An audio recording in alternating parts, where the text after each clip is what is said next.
Hey, what's up, and welcome to this episode of Rainer on Leadership, a weekly podcast for those who are in leadership, particularly in the church, but in any avenue. My name is Josh. My name is Sam, and Josh, do you know what today is? It's July 2nd. At the time of this recording, we're recording on July 2nd. Yes. But for our listeners, we don't know what day they listen to. Even if they listen, They're free to do what they want. Yeah. They can listen. Yeah, it could be 3 years from. So it's Wednesday? No, it's Green Shirt Day. Oh, yes. I see it. So for those of you who are watching on YouTube, Josh and I, you've got the crew neck, I've got the polo, but it's like the same color. Yeah, is yours built? BYLT brand? I'm all into these shirts now. Todd Snyder. Oh, No, this is Billy Reed.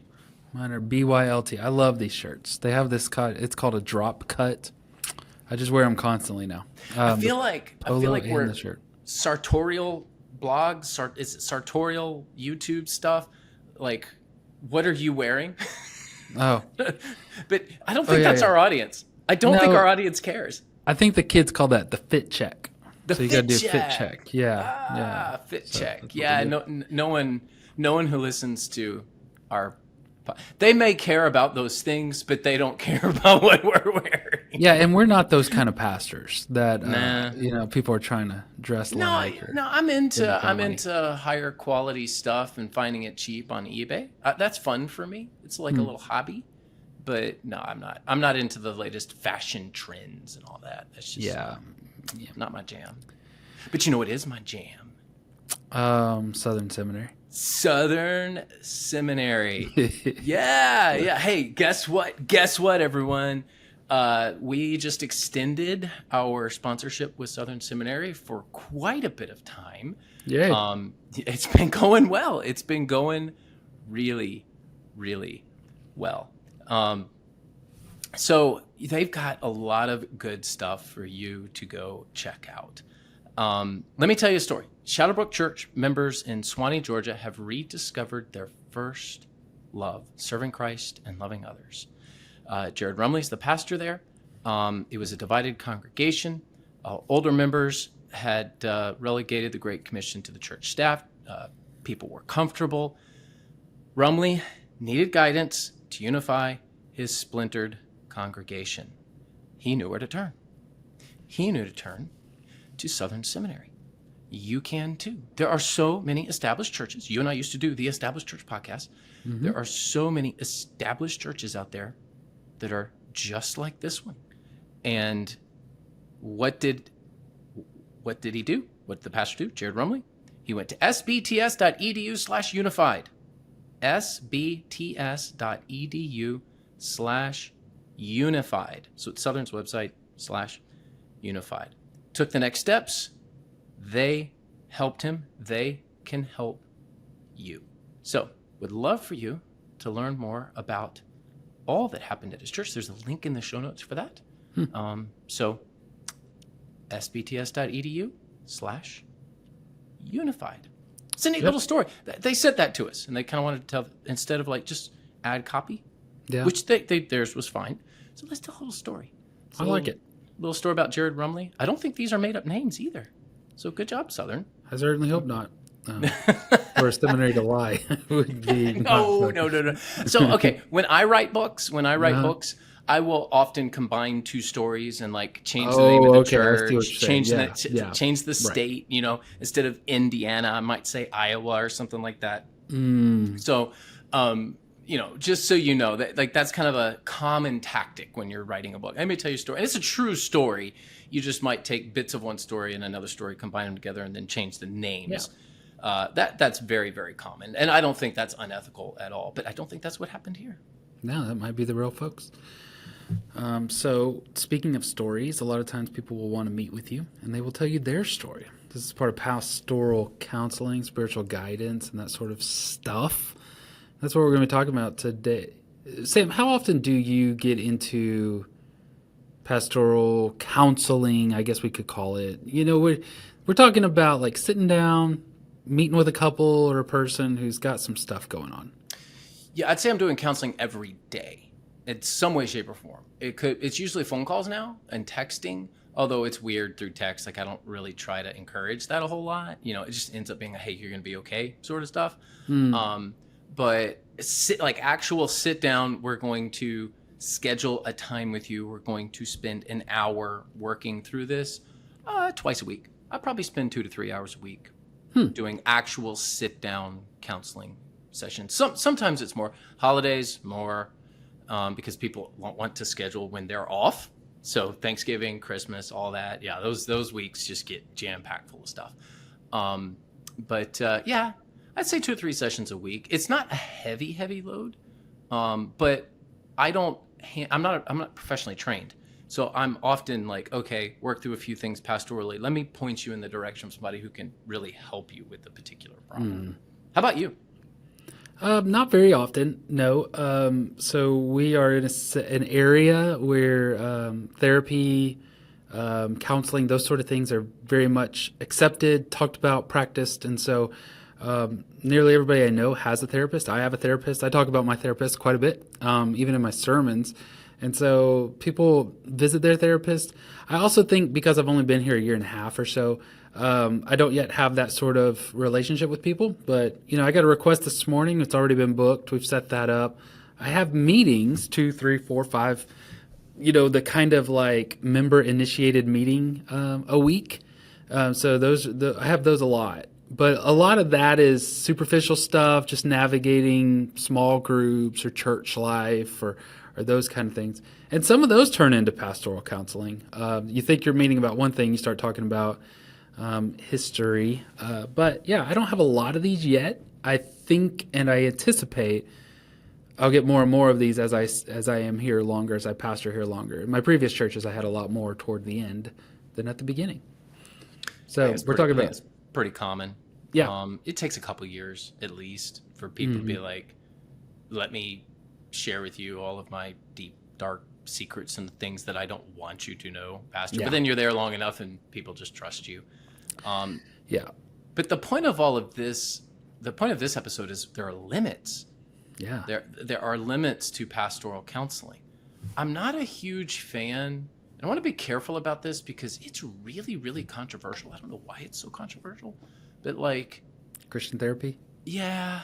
It's just I'm like on the sidelines of that debate, going, "Why are you guys so mad at each other? I don't understand." Like, I don't get the debate of like, do you just use the Bible or do you use professional techniques? And I'm like, when I take my vehicle to a mechanic, like I hope he uses a wrench, Yeah, and not just the Bible. And praise while he yeah. wrenches it. Yeah, there you go. So I'm fine for using tools outside of the Bible so long as those tools don't contradict the Bible or you put them above the Bible in terms of authority. So I'm not one to say that every pastor who's a good theologian can solve all your problems. Let me put it that way. Like, if you know your Bible, you can get all of your counseling problems solved.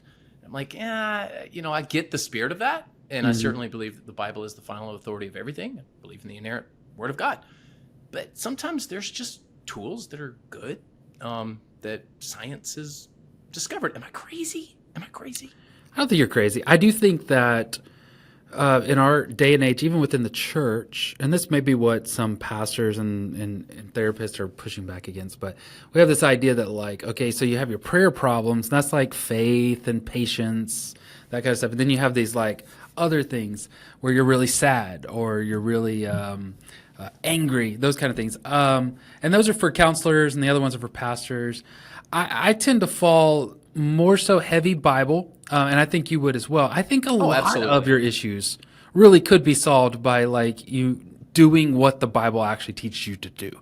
And so like once we apply those things, but I do think, and I think we all agree, there are some things that are much more deeply rooted in trauma and in abuse or in those kind of things that you do need probably need both. And I love the way my therapist, we start with prayer. And then there's a lot of times, even when I hear about some therapy practices, I'll ask him and I'll be like, what about this? Like, I heard that this is a thing that people do. And he's like, yeah, there's some validity to it. He'll explain it to me. He goes, but the Bible says this. And so he knows all that stuff and will apply it when needed.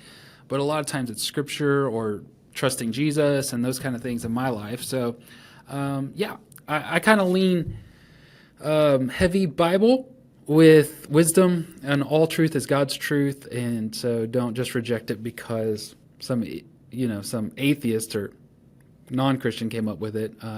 Could be. Yeah, I'd say we're pretty much in the same camp there. Bible first, Bible final authority.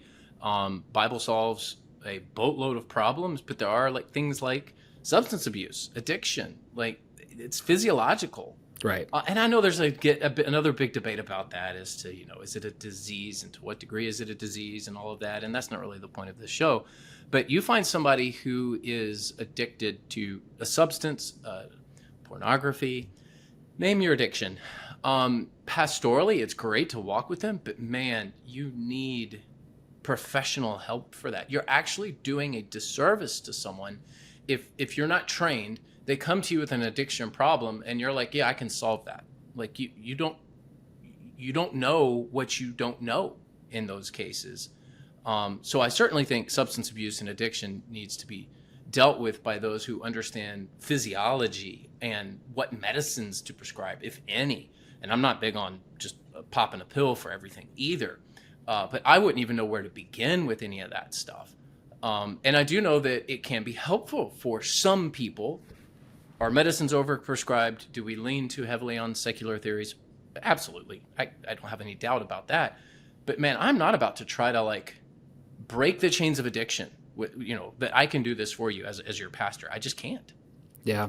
What it reminds me of is the seminary, the Bible college and the seminary that I went to were really big on the languages. And so very much you got to learn the Greek and the Hebrew. You got to learn this. And we had to memorize all this stuff and all that. And of course, it's profitable.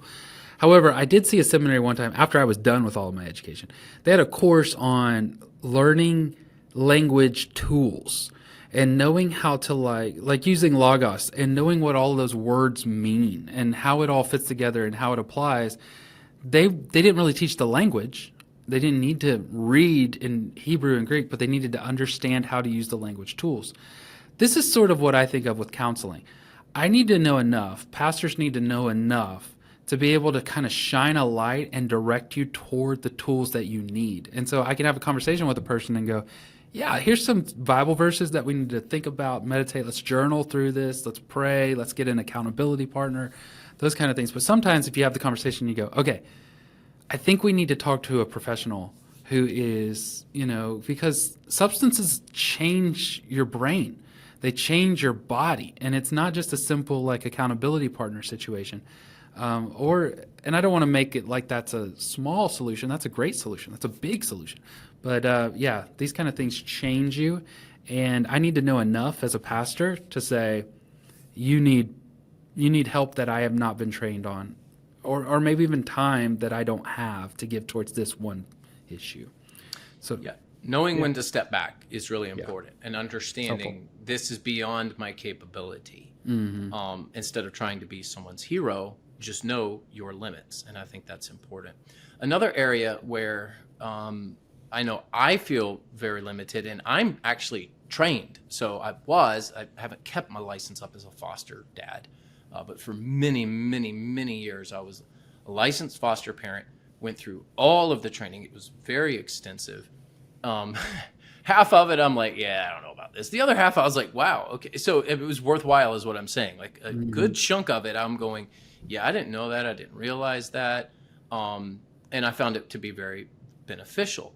You bring in these vulnerable children, these traumatized children, that you have to parent differently. If that child has been trafficked, you have to parent differently. If that child, who by the way is not yours technically, they're in your home, if that child has been physically abused to any great degree, and unless you get trained in those areas, it's hard for you to speak wisdom into those situations. So I think more pastors should be fostering and adopting, because it connects you to like the worst problems in the community. People ask me all the time, how do I get kids in the church? How do I get connected to all these difficult situations? I mean, how do you do that? I'm like, foster, just foster. Get into the foster system. Encourage your church to do it. One, they'll train you. Two, you'll get access and connection to all of these horrible things that the church should be resolving. Not the government. The church should be doing it. But if these are government programs now, so churches, hey, step up. Let's do this. So children, teens, and other vulnerable people, I think, are an area where there are limitations unless you have training there. But the good thing is you can get training there, particularly in the foster system. Yeah. I mean, again, this is similar to the first one. It just depends on the situation. Children, it just takes I just don't have I'll be honest, I just don't have the like personality for it. And so like, I love chatting with our kids and stuff like that. But if a child is needing therapy or counseling from the get-go, I don't know what to do with that. So there's that. Teenagers, because I was a student minister for so long, I have teenagers right now. I could chat with them and then help them out in some ways. And then vulnerable people, of course, it depends on the circumstance. If this is a learning difference, if it's a neurological kind of difference with the way that they think and I think. So I'm with you. Regular conversations, talking to Pastor Josh about different things. Love doing it. Hope I get to do it more. But yeah, if a child is needing therapy, there's something going on in a way that I'm just not trained to do, and may cause more harm unintentionally. What about this other one? I think this will come up for a lot of pastors. Is there's marital troubles, and one of the spouse wants to meet with you. I don't think it's a great idea for that to be an ongoing thing. It might be in an initial meeting. So I've got two questions for you, Sam. How long would you meet with one spouse, if at all, that is going through marital troubles? And does the gender affect maybe the whole dynamic? It does. Absolutely, it does. You'd be a fool to say gender has no impact whatsoever. I mean, come on. If it's a lady my age who is really upset with her husband and she's coming to me all the time, that's just not a good recipe. That's not a good setup. So will I meet one-on-one? Of course, yes. I'll meet with anybody one-on-one about anything, just because I'm their pastor. Are there restrictions to that in terms of when we can meet, where we can meet, who needs to be around, all that? Yeah. But I'll meet one-on-one a few times. Will I have an ongoing counseling relationship with a woman who is experiencing marital trouble in my church or outside of my church? No, I won't. Not in an ongoing way. Like eventually we're going to have to meet with the husband. Will I allow for more leniency there with a husband who wants to meet and a wife is not there? Yeah, because I think gender does have an impact on that. People can talk about that being a double standard. That's fine. Those are my rules. That's what my wife and I have agreed to. So yeah, I will meet one-on-one, shorter for women. I don't need an ongoing relationship there. That's not healthy. Yeah. Longer for men, but much preferable for both couples to be working on things together in the same room. How does it affect if the spouse is not a believer or not a member of your church? Yeah, it does. It has an impact. So there may be more grace extended there as to how many meetings I'll do and all of that. If it's a woman and that's the situation, often I'm meeting and then I'm handing her, because I forget the passage. Is it Titus or is it Timothy? I think it's Titus, where it needs to be the older women mentoring the younger women. So I'm your pastor. I will meet with you, of course, but there needs to be a mentor involved that's the primary point of contact. And I may get pulled into things. Hey, Sam, you need to know about this. We need to talk about this. And sometimes it's with the mentor. I think that if it's an unbelieving spouse situation, that's different. Because it could be a quote unquote healthy marriage, or friendly marriage, and there may not be issues. The issue may be my spouse doesn't go to church. So I just say it depends. It totally depends. Yeah. But what I won't do is just this ongoing. We meet weekly. Another woman, she's coming to me because her husband is not doing what he should be doing. Whatever. Yeah, I won't do that on an ongoing basis. Yeah, there's just all kinds of dangers with that. It does really speak, this situation really does speak to the reality that there needs to be females in leadership and females available within a church. And so these churches that have blocked females completely out of any sort of spiritual leadership within the church are, number one, they're just unbiblical, but they're also fighting against the reality of the fact that both genders need to be shepherded. And this idea that this one guy with his perspective is going to be able to do that adequately for a female. It's just all kinds of issues. And then of course, if they're your age, if they're attractive, if the issues are those are because a lot of times it might be he doesn't listen to me. Well, you're now listening, but that's your job. And so there's all kinds of replacement and things that you're just trying to be a nice person. You're just trying to be a nice pastor, and it puts you in a vulnerability and in a liability that you ought not be in, and you don't need to be in. Yeah, there's being nice, and then there's fleeing temptation, right? I mean, there's a line there somewhere. Hey, 2 things to look out for, 2 cautions. Let's do this. 1, situations where you need to report something, crime, abuse, whatever. Always, always, always report. Always. Don't try to handle that on your own. Hey, let me figure this out first. No, just call it in. And then 2, people who use regular counseling to feel better instead of actually getting better, right? There may not be some sort of relational or sexual temptation.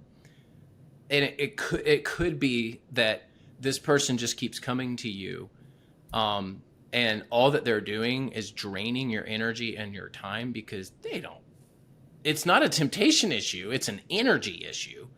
And you just make them feel good. So they just keep coming to you, but they're not going to get better. I would say, watch out for those situations. Always, always report abuse or anything that needs to be reported. Proper authorities. 2, the energy drains. That may not be temptations, and you feel badly about telling them no, but you probably do need to tell them no. Yeah, for sure. And I just want to go ahead and reiterate what you're saying there. You need to know what things you need to report and report them immediately. Don't wait. Don't try to figure it out. Don't try to handle it in-house. Don't try to call this person or that person. You call the police and you immediately report those crimes. The regular counseling, there are people that, you're just set up that way. You are a nice person. You are seen as an authority.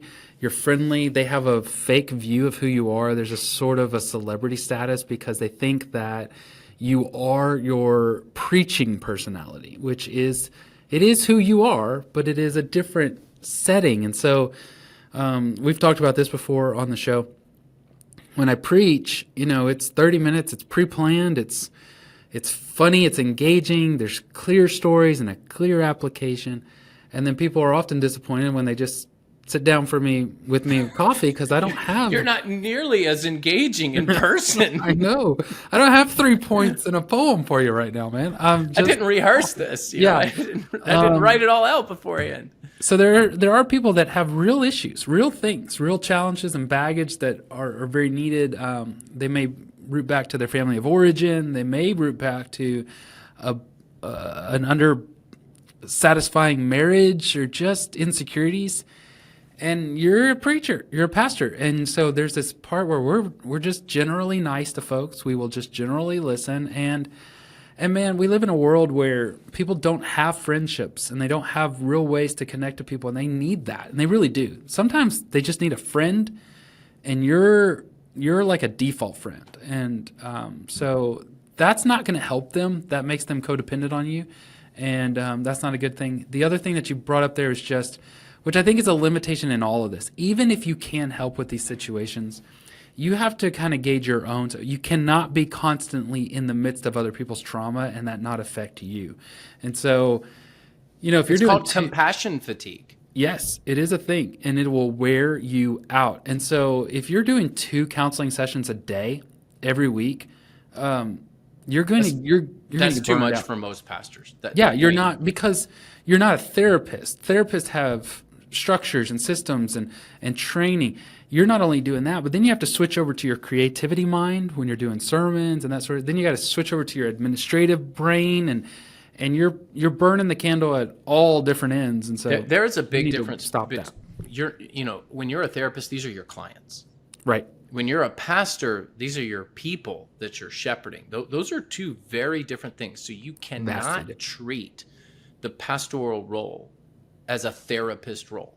Yeah. Which is why it's fine to walk with people and shepherd them and pastor them and be in their life.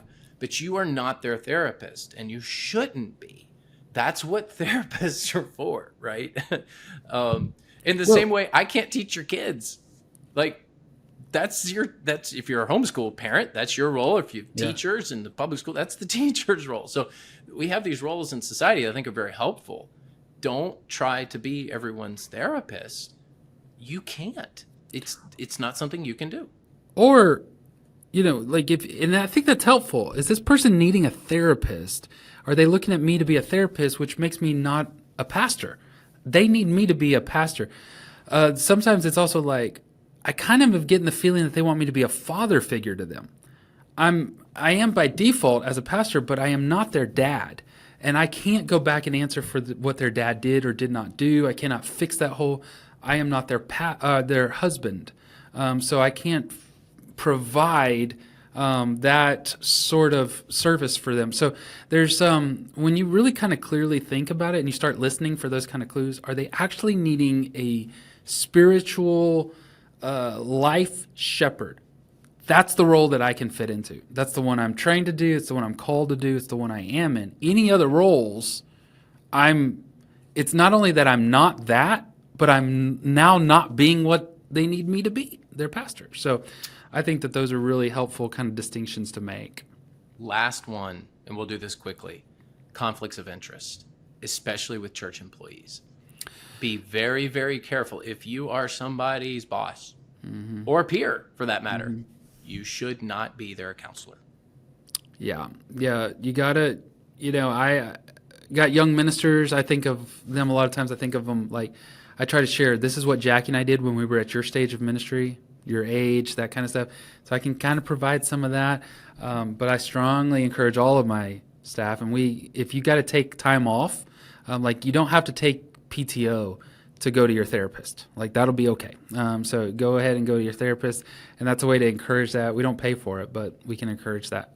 You got to be the boss. And that's even hard because now I'm a pastor and a boss. I can't also be a therapist because you're going to get more messed up if that's what you're needing. If that's what you try to get, it's going to hurt things. So good limits there. Well, hey, go check out our certifications at Church Answers. There's a link in the show notes, or you can just go to churchanswers.com and it'll be there in the drop-down menu on, that you'll navigate there. We don't talk enough about this, but this is one of our best resources at Church Answers. We've had, over 1,000, if I remember right, people go through these certifications: Simple Church certification, Church Consultation University, preaching certification, expository preaching certification, certification in church revitalization. Got several of them over there. And we'd love for you to be one of our students. So link in the show notes if you are interested, but just go to churchanswers.com, check out our resources. Would love for you to do that. Very grateful for everyone who tunes in. Grateful for our sponsors. Thank you, Southern. Link in the show notes for them too. And Josh, final closing words. Yeah, thank you so much for listening. We hope that this helps you. And if it did, all we ask is that you share it with someone else. We will catch you next time. Thanks.